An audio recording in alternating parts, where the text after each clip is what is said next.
Assalamualaikum Ustazah. Kalau kita mau qadha sholat itu boleh nggak sih di waktu tahajud? Terus kan nggak boleh sholat lagi setelah sholat subuh dan sholat asar.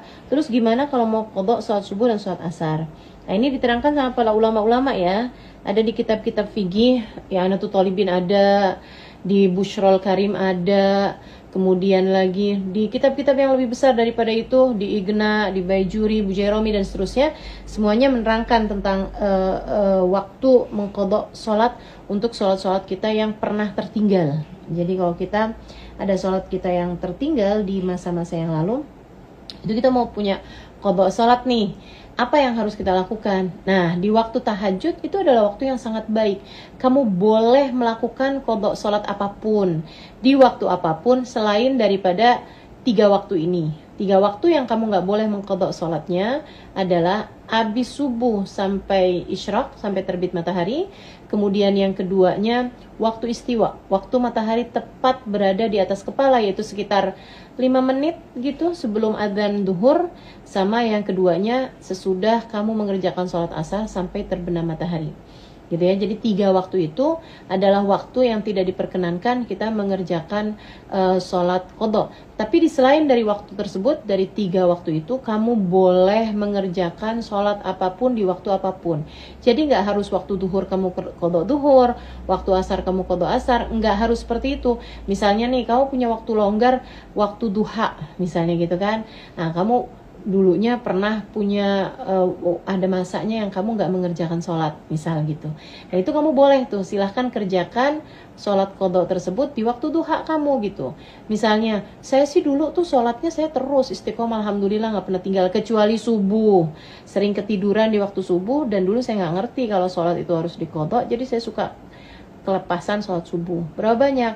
Misalnya ada mungkin setahun misalnya gitu ya.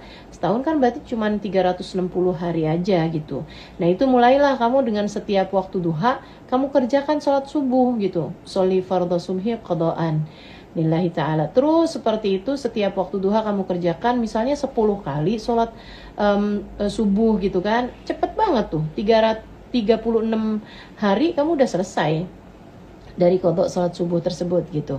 Jadi waktu kapanpun bagus untuk mengerjakan sholat qadha kecuali di 3 waktu tersebut.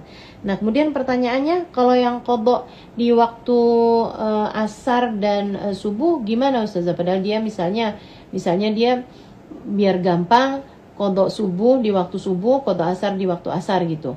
Kalau kayak begini, kamu boleh mengerjakannya sebelum kamu mengerjakan sholat duhur, sholat asar dan sholat subuh yang ada, yang waktu tersebut gitu, yang bukan qadha. Maksudnya yang hari itu kamu kerjakan sholat subuhnya, nah itu kamu qadha duluan, baru kemudian kamu ngerjakan sholat subuhnya. Begitu pula waktu asar, kamu kerjakan qadha dulu, baru sesudahnya kamu mengerjakan sholat asarnya gitu. Itu khusus untuk subuh sama asar aja.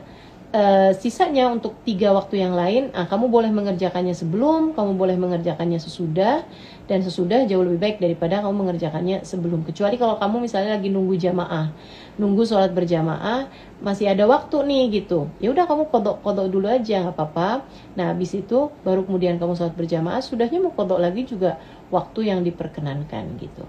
Jadi tetaplah untuk mengqadha sholat fardu kita. Begitu ya.